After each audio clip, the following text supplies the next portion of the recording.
um resumo inicial sobre o transistor bipolar de junção e veremos a conexão emissor comum, uma das 3 conexões que a gente tem, e dentro dela, nesta apresentação aqui, hoje, apenas a polarização fixa.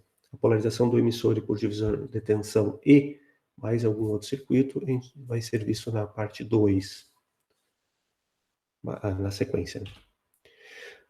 Um resumo, então, sobre transistor bipolar de junção, o BJT. A sigla aqui, normalmente, ela não é traduzida, então vem do inglês BJT. Qual é a ideia desse dispositivo? Então, o diodo, a gente tinha uma junção, um material P e um material N. No transistor, a gente tem 2 junções. Então, para ter duas junções entre material positivo ou negativo, então a gente tem 3 materiais, que a gente pode ter, então, 2 possibilidades. Ou um material positivo e 2 negativos, que é o que está representado no primeiro desenho aqui, com esses quadradinhos verde e cinza. Ou poderemos ter esses 3 materiais sendo um negativo e 2 positivos. Com isso, a gente tem 2 possibilidades. A gente tem, então, no primeiro caso, 2 materiais negativos e um positivo. Então, para ter essas junções, o positivo fica no meio. Ou 2 materiais positivos e um negativo. Nesse caso, o negativo fica no meio. E com isso, a gente tem 2 tipos de transistores que acabam sendo gerados aí, que os nomes deles vêm justamente da ordem desses materiais. Então, o primeiro deles é NPN, então negativo, positivo, negativo, NPN, e o outro é PNP, positivo, negativo, positivo. A forma de entendimento da operação deles, a forma de operação deles e tudo mais é praticamente análoga. Inverte a questão do sentido das correntes, mas a forma de operação de entendimento é a mesma.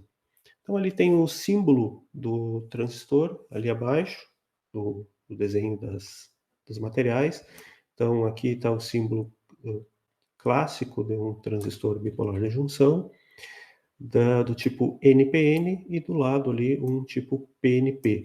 Se vocês notarem os 2 símbolos, o que muda é o sentido daquela seta que tem ali dentro, né, do símbolo.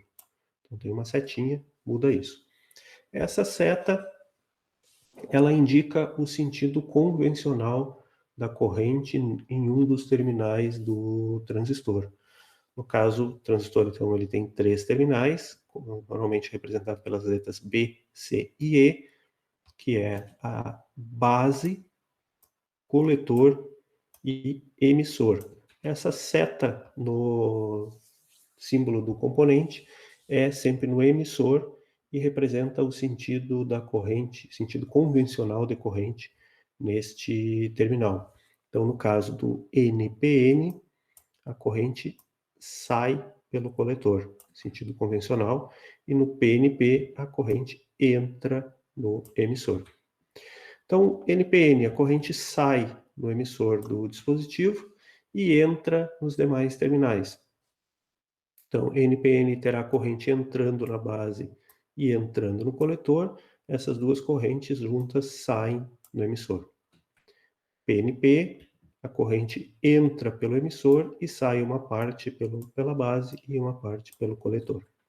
Ok? Então, o símbolo ali já mostra muito, já nos diz muito do funcionamento desse semicondutor. Então, existem, como eu falei antes, são 2 junções, são 3 materiais. Uma junção fica entre base e emissor e outra entre base e coletor, independente se é um NPN ou um PNP. Ou seja, a base é este material do centro. Então, existe uma junção entre base e coletor. Aqui não sei exatamente qual seria o coletor e o emissor, mas digamos que ali fosse coletor, então tem uma junção entre base e emissor e uma entre base e coletor. Mesma coisa nesse aqui. Nessa representação aqui, não está representado aqui, indicado onde é o coletor e o emissor, né? Só sei que a base é no meio. No diodo, existem dois materiais, um P e um N, e esses materiais são dopados, como a gente viu naquelas aulas iniciais, ou seja, são criados mais elétrons livres ou lacunas livres, dependendo se o material é positivo ou negativo. E no caso do diodo, o material P e o material N normalmente têm a mesma dopagem, ou seja, o mesmo número de elétrons, ou próximo disso, do material N é o material N e o material P têm o mesmo número de, no caso do N, elétrons livres, e no caso do P, lacunas livres, visto que tem aquela junção ali. No caso do transistor, os níveis de dopagem são diferentes, que é justamente para que ele opere da forma desejada. Então, o emissor é muito mais dopado do que o coletor, que por sua vez é mais dopado do que a base. O que quer dizer isso aqui? Vou falar só em números de elétrons livres, né? Se fossem todos os materiais N, aqui eu teria muito mais elétrons livres do que aqui, que teria muito mais elétrons livres do que aqui. Ou seja, o número de elétrons livres no emissor seria maior do que o coletor, seria maior que a base. Como eles não têm o mesmo tipo, né? Por exemplo, o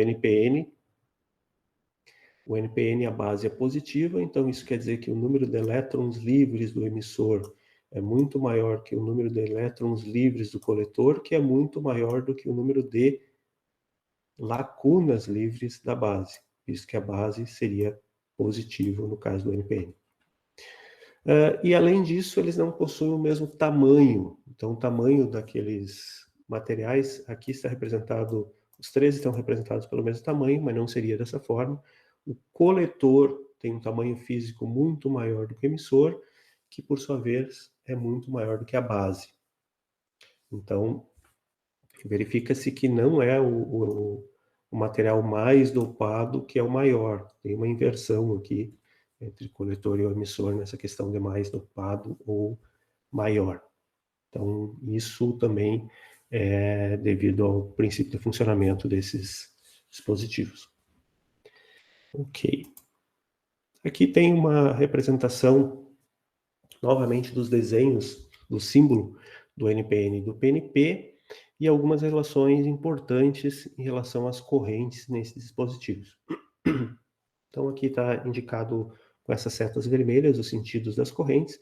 Então, vamos lá no NPN, corrente sai pelo emissor, está aqui a corrente saindo, entra no coletor e entra na base. Como existe corrente entrando no coletor e corrente entrando na base e saindo do emissor, a corrente do emissor é igual à soma da corrente no coletor e a corrente na base. É o que tem representado nessa primeira equação. Corrente do emissor é igual à corrente do coletor mais corrente de base. Ok? Isso para os dois tipos de transistor, NPN e PNP, é verdade. Então, nesse caso, no caso do PNP, a corrente do emissor é igual à corrente do coletor mais corrente da base. Ok? Então, isso, pelo próprio funcionamento dele ali, a gente tem. Relação entre as correntes. A gente tem outra relação que é o ganho CC do transistor, que diz que a corrente de coletor é beta vezes maior do que a corrente de base. Aqui eu tenho beta ou beta CC, pode ser representado de uma forma ou de outra. Isso quer dizer que a corrente de coletor é maior do que a corrente de base.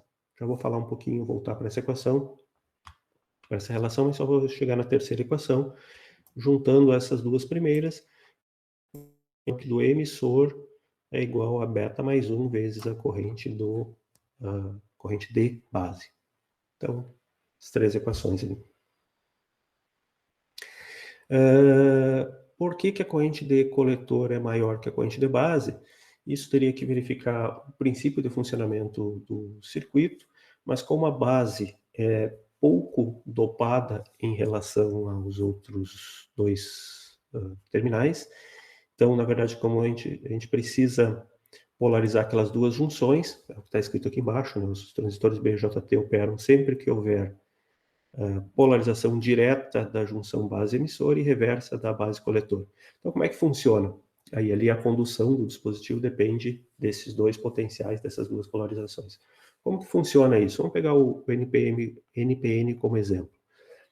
Para que esse transistor esteja em condução, ou seja, para que passe corrente entre coletor e emissor, eu tenho que polarizar diretamente a junção que existe entre base e emissor. Então, a tensão aplicada na base tem que ser maior do que a tensão aplicada no emissor, para polarizar diretamente essa junção. E quando acontece isso, é uma junção, eu polarizo diretamente, pode circular elétrons, né, entre esses dois materiais.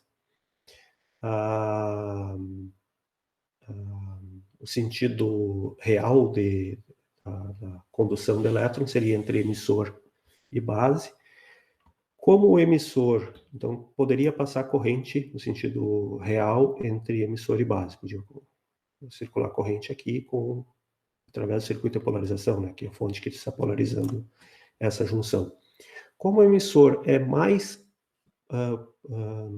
dopado do que a base, tem muito mais, no caso do emissor aqui seria elétrons livres, do que existem lacunas livres na base, tem muito elétron livre, pode passar para entrar na zona de depressão, só que não tem lacunas disponíveis para eles.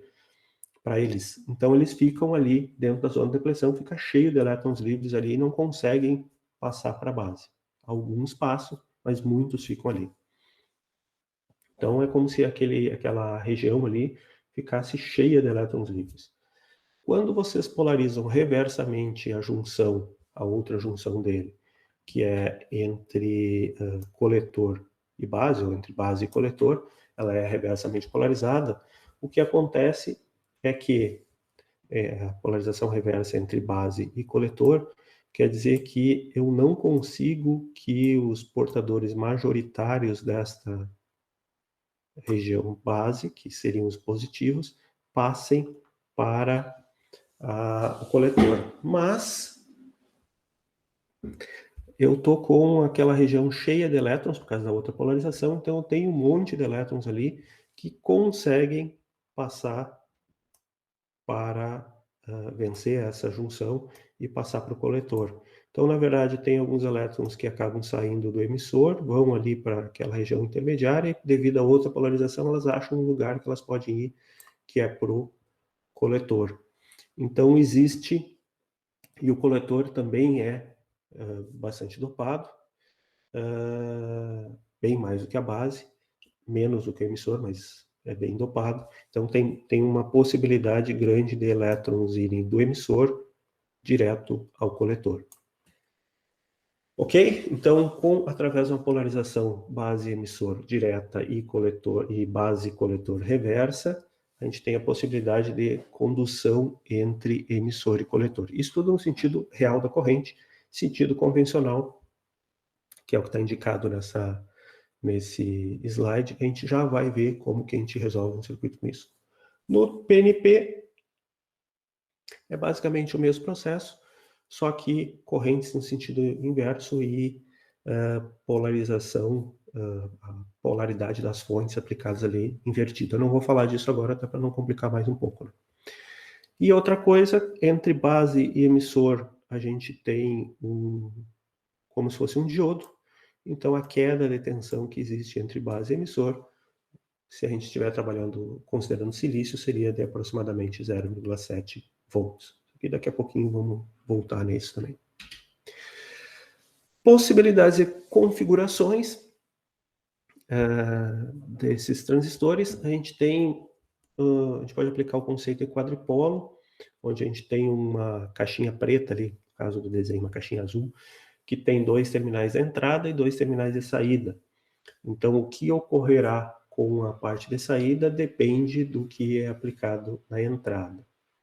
Então, aplicado aqui alguma coisa, que pode ser ou corrente ou tensão, nesse conceito de quadripolo, e a partir disso eu tenho alguma coisa na saída, que pode ser corrente ou tensão, que depende dessa entrada. Ok.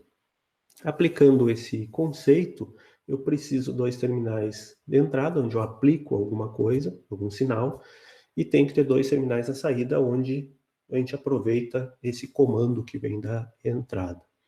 Como o transistor tem 3 terminais, e nesse quadripolo são 4, o que ocorre é que um dos terminais do transistor vai ter que fazer parte tanto da entrada quanto da saída. Como eu tenho 3 terminais, eu posso ter esses 3, um determinado circuito, um deles fazendo esse jogo duplo, ou os outros 2. Com isso, eu tenho as 3 possibilidades. O emissor ser comum ao circuito de entrada e ao circuito de saída, ou o coletor ser comum a esses 2 circuitos, ou a base ser comum a esses 2 circuitos. E como temos 2 tipos de transistor, o NPN e o PNP, a gente tem 6 possibilidades, que são essas 6 que estão representadas nesse slide. Então, vamos pegar aqui o NPN, emissor comum, que é um dos circuitos mais... a gente encontra muito mais essa configuração do que as demais. Então, aqui está o emissor, aqui está o circuito de entrada, representado aqui por Vin, tem as bolinhas para representar isso, e aqui o circuito de saída, o V0. Então, percebe-se que o terminal do emissor está conectado tanto ao circuito de entrada quanto ao circuito de saída. Nos outros 2 circuitos aqui o coletor está ligado tanto ao terminal, a um terminal de entrada quanto a um terminal de saída, e o terceiro aqui, o terminal de base, que está ligado aos 2. O PNP, circuitos similares. Ok? Como eu falei antes, a grande maioria dos circuitos que a gente encontra é um circuito emissor comum, depois vem circuitos base comum e, por último, coletor comum. O coletor comum não é muito utilizado, porque ele tem umas características muito similares aos outros e porque onde estão ligada a fonte de entrada ali, onde está ligada a fonte de saída, a gente percebe que a gente tem o terminal comum entre as fontes, que seria o circuito de entrada e o circuito de saída, não ajuda muito, porque é o terminal, é a parte positiva dessa fonte, normalmente que está em comum. Se fosse a parte negativa da fonte, o terra do circuito, que a gente costuma dizer, seria mais adequado. Então, por esse motivo que o coletor comum é menos utilizado. Mas vamos lá. Então, vamos ver a polarização fixa e já verificar como que a gente resolve um circuito desse. Desculpa. Então, aqui temos um circuito emissor comum e polarização fixa. Na representação que está aqui está a representação completa, onde eu colocaria um sinal CA na entrada e teria um sinal CA de saída. Esse circuito aqui é um circuito amplificador, então colocaríamos no circuito uma tensão, por exemplo, na entrada com uma amplitude bem pequena e teríamos na saída uma tensão com amplitude mais alta. Depois a gente vai ver essas questões de aplicação, só para mostrar aqui um circuito mais completo. Então, temos um transistor, 2 resistores, RB e RC, uma fonte só, VCC, e 2 capacitores, a gente chama de capacitor de desacoplamento, que tem entre estágios de um determinado circuito, e onde vai entrar conectado o sinal de entrada e onde tem o sinal de saída. A resolução completa desse circuito a gente não vê em eletrônica A, aqui a gente vê só a análise CC, como que esse circuito fica em relação à polarização. Relembrando 2 conceitos aqui que a gente precisa para resolver alguns circuitos. Na verdade, um deles, mas aproveitando para ver o segundo também. Então, capacitor, a impedância de um capacitor é dado por 1 sobre J ômega C. E se a gente aplicar um sinal CC num capacitor, esse capacitor vai ficar com essa tensão CC. E ele não vai mais ter corrente passando por ele, a gente pode enxergar isso que seria uma impedância infinita, já que a corrente, não passa mais corrente por esse capacitor, ele se carrega e pronto. Então, o regime permanente, ele opera como um circuito aberto, não passa corrente. Então, análise CC, se a gente tiver um capacitor, a gente pode considerar esse capacitor como um circuito aberto. Já se for feito em análise CA, esse capacitor se comporta como se fosse um curto-circuito. Ok? Indutor, vou aproveitar aqui que já foi falado do capacitor, falar do indutor, a gente não vai usar nesse momento o indutor, mas seria o análogo. Para sinal CC, ele se comporta como um curto-circuito, e para sinal CA, se comporta como um circuito aberto.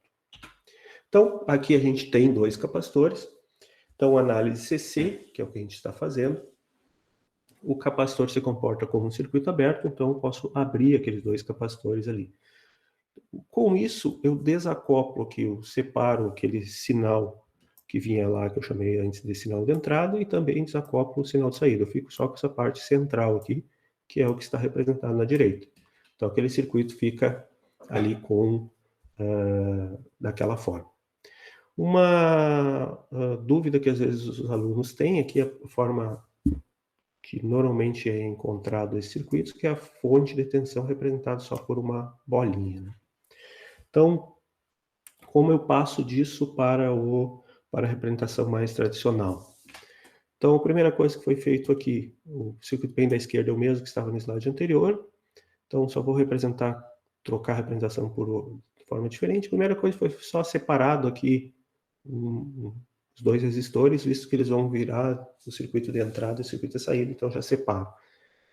Como que funciona essa representação aqui por essas bolinhas? Isso aqui quer dizer que entre esse ponto, que é essa bolinha, e o terra do circuito, tem uma fonte com aquele valor indicado ali. Então, entre este ponto, que é o conectado aqui no RB, e o terra, que está aqui embaixo, tem uma fonte com o valor VCC. Sendo que, como essa fonte aqui não tem nenhum sinal, é VCC, eu considero que isso é positivo, então o terminal positivo dessa fonte está ligado no resistor e o terminal negativo dessa fonte ligado ao terra. Foi colocado aqui, então, o ponto que está essa bolinha só foi colocado o resistor, em vez de ficar na vertical, que foi colocado na horizontal. Então, o terminal do resistor agora está ligado na fonte, no terminal positivo, e o terminal negativo da fonte ao lugar onde estava o terra, que só foi suprimido o símbolo do terra. Outra fonte aqui, então o terminal positivo dela está ligado no resistor RC e o outro terminal ao terra, então da mesma forma está representado aqui, as duas fontes acabaram ficando, é o mesmo nome, porque era a mesma fonte inicial. Ok? Tendo mudado ali o desenho só para a representação mais convencional, que a gente está mais acostumado, agora vamos tentar resolver esse circuito. Como que a gente faz? A gente separa, então, em dois circuitos diferentes, ou duas malhas, um de entrada, que aqui está representado em vermelho, correntes e tensões, e uma malha de saída, ou malha do coletor. A malha de entrada seria a que tem a base, e resolvemos as duas.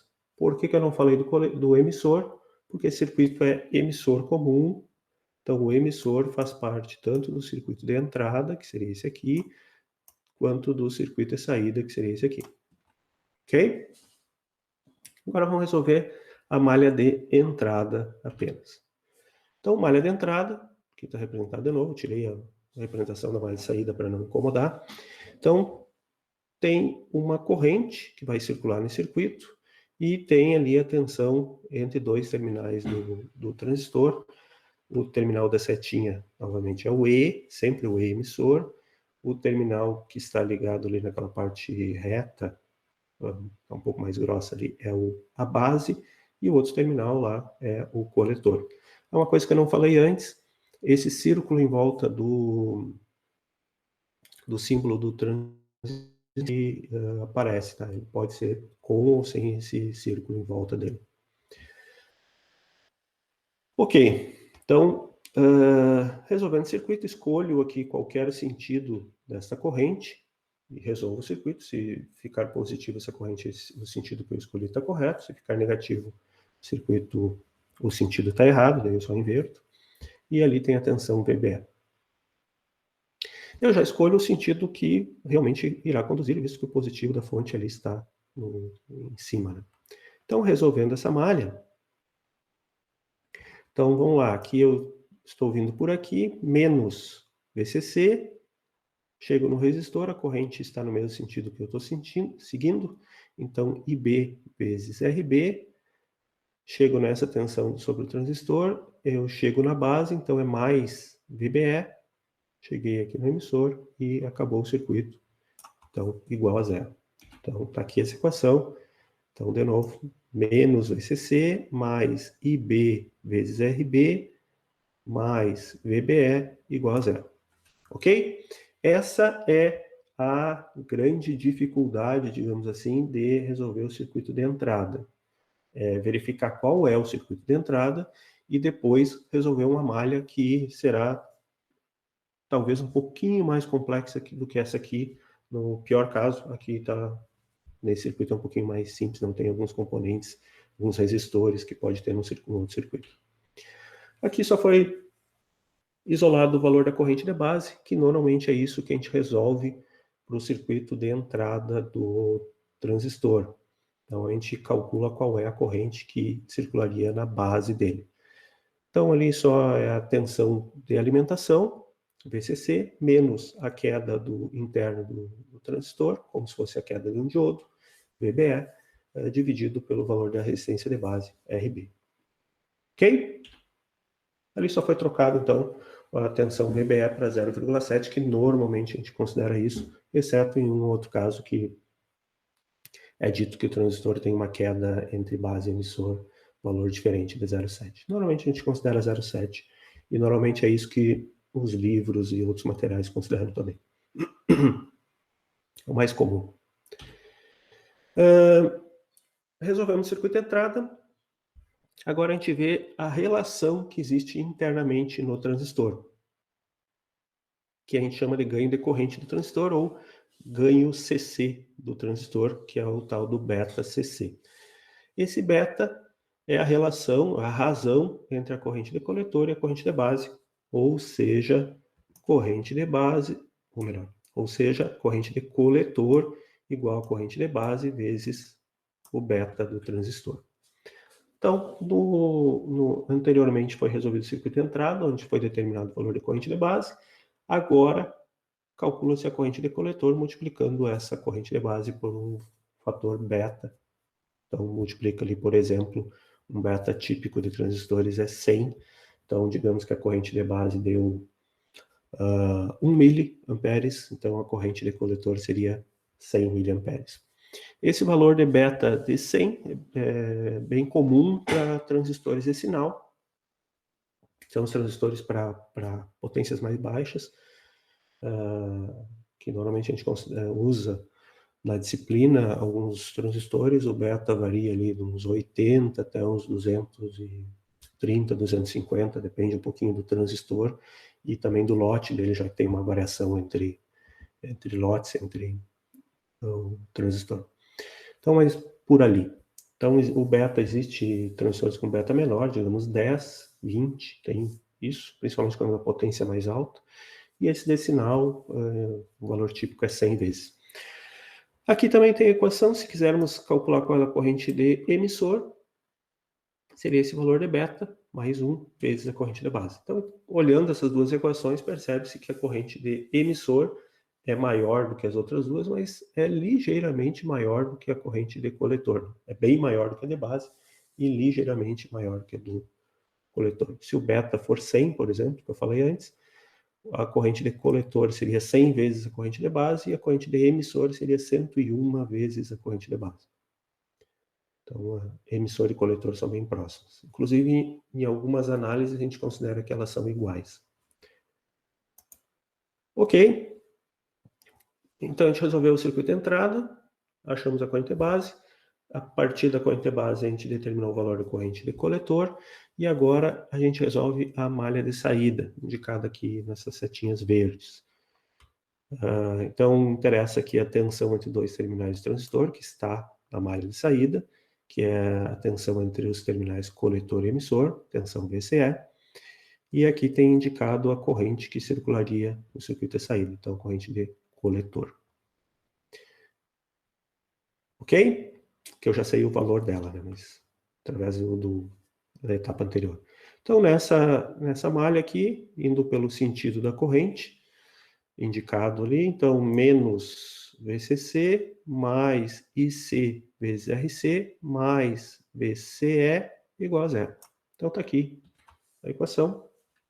O que eu quero resolver nessa equação? VCC eu já tenho, que é o valor da fonte, IC eu resolvi na etapa anterior, RC eu devo ter o valor do resistor, falta a tensão entre os terminais coletor e emissor do transistor, que aqui está. Então, VCE, tensão entre coletor e emissor, igual a VCC menos IC vezes RC. Ok? Com isso, então, termina-se a análise principal aqui do circuito. No primeiro momento ali a gente calculou a corrente de base, depois a gente calculou a corrente de coletor e agora a gente calcula a tensão entre coletor e emissor. Normalmente a sequência de resolução é essa e é exatamente dessa forma aqui. Então aquilo que eu comentei no início da aula, normalmente circuitos com transistores eles são mais simples na resolução do que alguns circuitos a diodo. O que mais? Pode ser interessante aqui calcular outras tensões que tem no circuito, né? Tensões comuns, que foi chamado de demais tensões, né? Tensões comuns que muitas vezes a gente precisa é as tensões dos terminais do transistor ao terra. Então, também foi falado naqueles vídeos anteriores essa representação, né? Eu acabei não falando que com duas letrinhas, por exemplo, é a tensão do primeiro ponto ao terra menos a do segundo ponto ao terra. E quando tem uma letra só, é a tensão daquele ponto ao terra. Então poderia ser indicado aqui como VE0, né? Para dizer que é ao terra, mas normalmente aquele zero é suprimido. Então, tensão é o emissor ao terra, nesse caso o circuito como o emissor está ligado aqui ao terra. De novo, quando é esse tipo de representação, normalmente o símbolo do terra ali é suprimido, visto que tem aqui as tensões negativas, né? Às vezes aparece aquele representação do terra também. Mas quando não é, normalmente aquele terminal, aquele ponto onde está ligado o negativo das fontes. A gente considera como um terra ou o terminal zero do circuito, né? Então, a tensão do emissor seria zero, visto que o emissor está ligado diretamente ao referência zero do circuito. Ok? A tensão entre coletor e o terra, do coletor até o terra.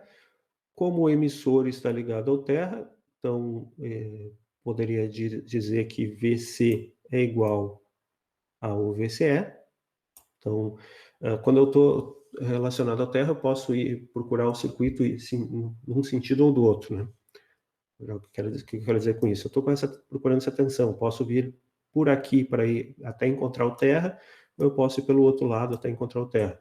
Então, vindo para cá, então VC seria igual a VCE e acabou.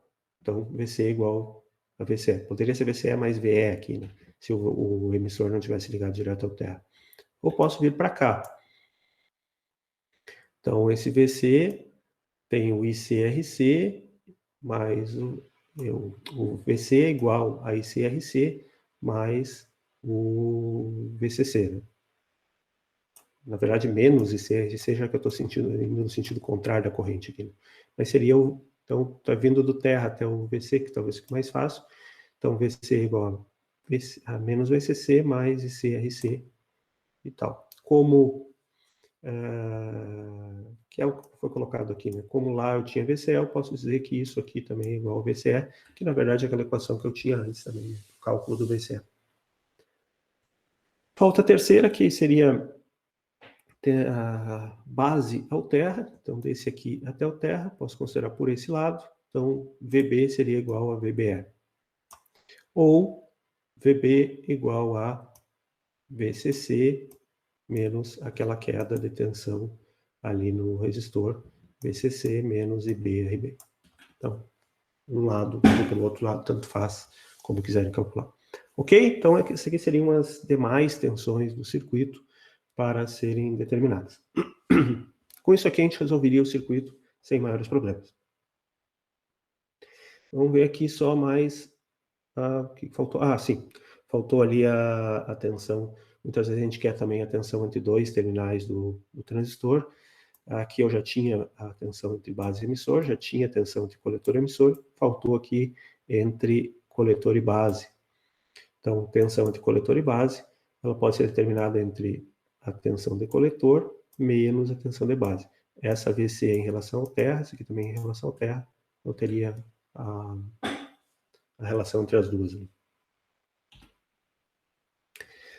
Reta de carga. Então, reta de carga é interessante para determinar o ponto de operação do circuito também, pode ser utilizado dessa forma. Então, é a reta de carga, então é o circuito onde está a carga, é o circuito de saída. Tem ali em verde representada a equação desse circuito, a gente já chegou agora há pouco nessa equação. E eu tenho duas possibilidades, né? Eu tenho o corte e a saturação. O corte é quando o transistor está aberto, não passa corrente por ele. Então, a corrente de coletor é igual a zero. Desta equação aqui de cima, se a corrente de coletor for igual a zero, eu tenho que VCE vai ser igual a VCC. Então, só o VCE ganha um subíndice ali, corte, para dizer que é o VCE nesse ponto, possibilidade de corte. Então, VCE de corte igual a VCC. Nem sempre tem esses parênteses aqui, tá? A outra possibilidade seria a saturação. Nessa saturação, quer dizer que o transistor está completamente em condução, então eu posso considerar que a tensão que existe entre o coletor e o emissor é igual a zero, VCE é igual a zero. Alguns livros, alguns materiais consideram uma pequena queda de tensão no transistor, normalmente 0,1 volt.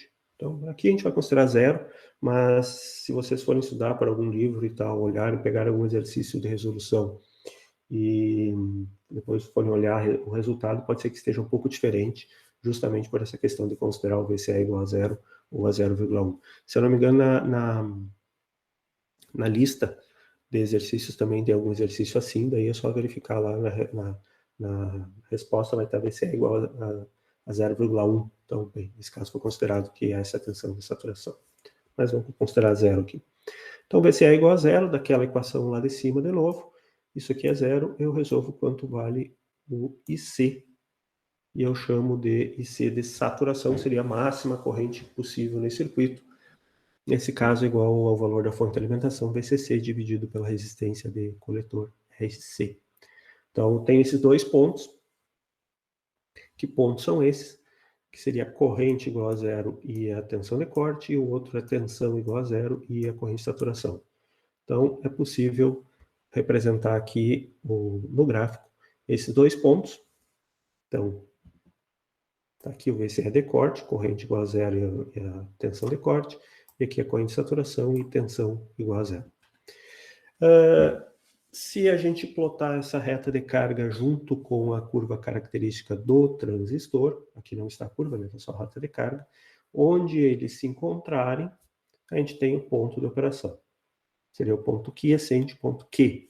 Daí, desse ponto aqui, a gente teria qual é a tensão que eu teria sobre o transistor, VCE do ponto Q, e para cá também qual seria a corrente coletor no ponto de operação, no ponto Q.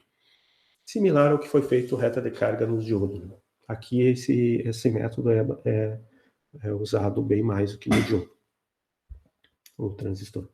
Então aqui está representado, então tem dois métodos também, o método matemático, que é o que a gente fez passo a passo ali, as três partes, circuito de entrada, relação de correntes, depois circuito de saída, ou utilizar a determinação da reta de carga e comparar com a curva característica do transistor. Que no datasheet, ou mesmo levantando essa curva, a gente tem então a relação entre corrente coletor e a tensão coletor-emissor.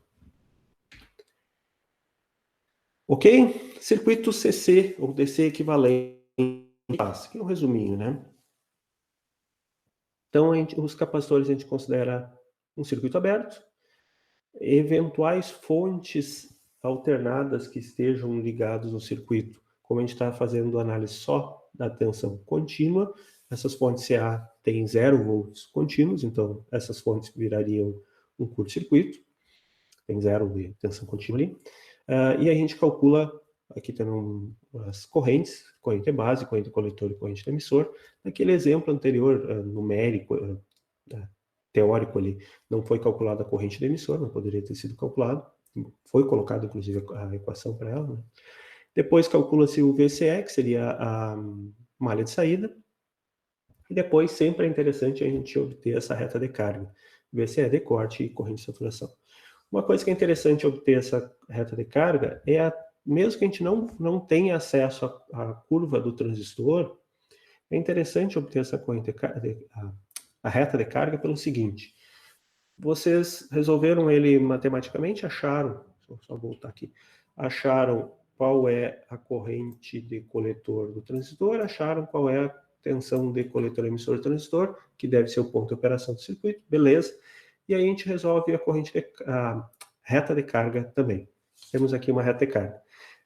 Aí a gente verifica se aquele ponto que a gente achou ali da corrente de coletor, aqui cliquei sem querer, se aquele ponto que a gente achou da corrente de coletor e da tensão coletor-emissor, se ele está sobre essa reta de carga.